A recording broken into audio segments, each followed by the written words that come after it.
I'm making a video. Okay.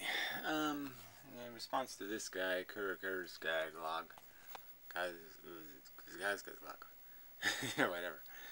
Kind of is a kind of a. Anyway, um, nice enough guy. He's responding to some stupid Hofla Day video, and there's this whole utilitarian word that comes up a lot, and hey, you negative utilitarian, and blah blah blah blah blah, and all has to do with some sort of value equation. And so I guess I thought I would just make a quick argument for the fact that there really is no positive utilitarian, because in a sense, because most people's gratification mostly has to come at something's expense. So there's a price paid for it. Opening the door to risk thing, somebody pays, car accident, whatever it might be. There's all kinds of equations there that are just not, as a practical matter, justifiable on an individual case. It's when you, it's only when you have established as a premise that these human beings will exist. You know, not that they have to exist, not that they really need to exist, but that they will, whether you like it or not. And then you have to have some sort of equation about how much it's going to cost to feed them or keep them comfortable. But that's sort of the premise. The premise is establishing the fact that somehow people have an entitlement to exist, and they really don't. And their desire to survive is like any other desire. It's like the desire to eat meat or any other desire. It still has to be justified or qualified as being something reasonable enough or necessary enough to be justified. And all it is a notion in somebody's head. You know, if you say, I need to survive, all you're really saying is you have a notion in your head that somehow it's important that you survive. But there's no empirical or real or hard evidence that it's all necessary whatsoever, that your delusion will just die with you. Your notion in your head will disappear as soon as you disappear, and there'll be no evidence of any, ooh, how horrible. Just as there's no evidence of how horrible it is that the Martians don't exist. It's not horrible. There is no downside. In a sense, I just think this idea of utilitarianism in a positive way just doesn't work as a practical matter, because you're not an island kind of thing. You know, you're not living independent. You're enslaving animals to a biosystem to create your oxygen and your thermal comfort and all this other crap, and you don't really have a right to enslave them to your status or gratification. Their existence is not necessary. You're basically imposing existence for your sake, as a justification or a rationalization, and you're just using some defeatist logic like, well, we can't do anything about. Well, yes we can. As a practical matter, yes we can. The whole thing is at our discretion now. We have the technology to sanitize the sentient molecules, so therefore it has to be justified, in my opinion. The continuation has to be rationally justified, not justified by a statement like I want, or I would like, or I prefer. Those aren't values. So, you know, a lot of these people talk like there's any value that's in a person's head is a value that's worth respecting. But obviously people value dogfighting, or they value beating their wives, or they value rape, or they value a lot of things that are obviously not acceptable in the exchange, that it's too high a price to pay for your gratification. If you like to eat brains or something, there's no reason for me to value your preference if you have to have fresh brains. You know, you have to have a live kill. So anyway, I'm just saying that it all doesn't really work. There's always going to be some negative component. Not always, but you know, in most 99% of human endeavor, exposes people to risk. And it's a risk that's kind of just plainly unjustified on a one-to-one basis. It's no better than beating a horse to pull your wagon, or you know, enslaving a woman by selling her, or any of these other kinds of things that have been done. You know, slavery, massacring people who have land and taking their land. I mean, these are just the kinds of values people have, and those values are just, frankly, the values people think are meritorious or just as selfish as those values. They're no better. Your desire to live has no more merit than someone's desire to beat their wife. I mean, in a sense, it just doesn't. It's just a notion in your head, and when your head doesn't exist, the notion doesn't exist, the desire doesn't exist, and the need doesn't exist.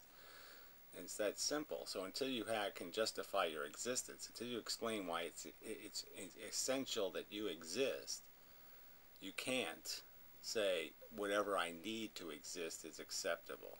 My survival is now therefore necessary. And none of that can be made necessary. It's clearly, dying is just a state of mind. You can be afraid of it or not afraid of it. And that's a matter of a thought process. It's a matter of half philosophy and half maybe psychology, but it's clearly just a thought.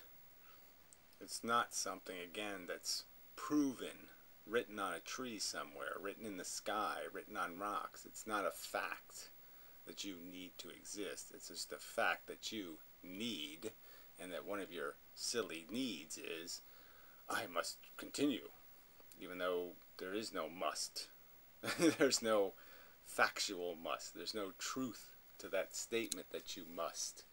The truth isn't violated if you don't satisfy that notion of must. So yeah, in a sense, it's all bad news. It's all negative value equations, and as a fact, you have to just start from what things are obviously necessary. So as this situation exists right now, it's obvious that we can't just blow it up. We don't have we don't have the mega bomb already built and ready to be put, the button ready to be pushed. So we can know that there'll be some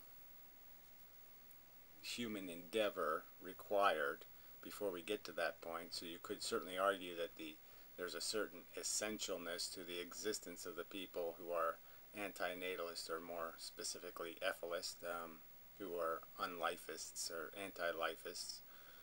Their existence seems integral to some sort of progression of the necessary mindset that'll set mankind free of his ego delusion that he's accomplishing something and torturing not only his own kind, all the people who will be born not correct, and all the people who will be conditioned into some sort of psychosis, and all the people who just be damn just fucking unlucky, be on the wrong road at the wrong time and lose some body parts, some body function.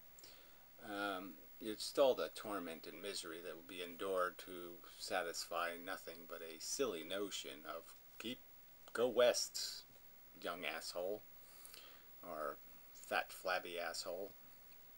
And that's all we're doing. We're just satisfying the notion that there's something out there in the West worthy of our participation, that the future needs us. And again, the only thing the future needs is the idea that that need isn't necessary. That need isn't necessary and can be easily just be done with it. It doesn't exist as a real need in the universe. It will not comfort or prevent harm, quite obviously, by maintaining some need to exist. If you get rid of the need to exist, you get rid of the need to continue or perpetuate the harm. So therefore, it's the cure to the disease, it's the cure to the problem, it's the really good solution in that it costs you realistically nothing, and it prevents tons and tons and tons of suffering. So it's a huge win. So anyway, anti-bullshit men uses all these qualifications of different kinds of levels of utilitarian, blah blah blah, and I'm just saying it's all really kind of just bullshit. You either have a justification for the impositions that are a fact of your existence, or you don't. in the current circumstance, in my opinion, the only thing that can be rationally justified is the good janitorial duty of existing for the purpose of creating a graceful non-existence. There's nothing else to fight for but the graceful. There's nothing else defendable as an activity except somehow causing the graceful eradication of the slavables, the exploitables, the impose-uponables. That's the salvation. Eradicate the harm. And the only price you pay for it is the eradication of a delusion of function. And it's just a delusion of function. Your satisfaction of your silly deprivations are not a necessary function of the universe. And necessary is by what standard again? What is a good thing? A good thing is the elimination of bad things. And you just really can't make it any other. You can't make it make sense in any pure way to put it any other way. And our desire is just a bad thing in its consequence. We perceive it as being something positive, but we only perceive it that way because we're gruel eaters, and then somebody flashes potato chips in front of our face. We're addicts, and somebody shows us a pure drug. It's a delusion that there's purpose in taking it. The addiction is not a rational thought. It's not a rational idea. It's a notion created by hormones and chemistry and emotions and bad, illogical thinking. Nonsense, lies, silly, stupid, idiotic notions. Because if you really look at it, there is no purpose in creating this silly, cannibalistic chase game for the purpose of eventually losing. Dying. That's the end. So you just don't make dying things. You don't make desiring things, especially when those desires can't, as stated, be satisfied by empty space. They can't be satisfied by banging a couple of planets together. Those desires usually can only be satisfied by somehow exposing or directly harming. Exposing sentient things to harm or directly harming sentient things. And that's where we derive most of our gratification. Creating that, subjecting things to that danger. And that can't be justified. Yeah. No, I think I'll just keep it at that. So there's no utility because there's no utility in our function. You can't really be a utilitarian because none of our desires have any use. They are deprivations.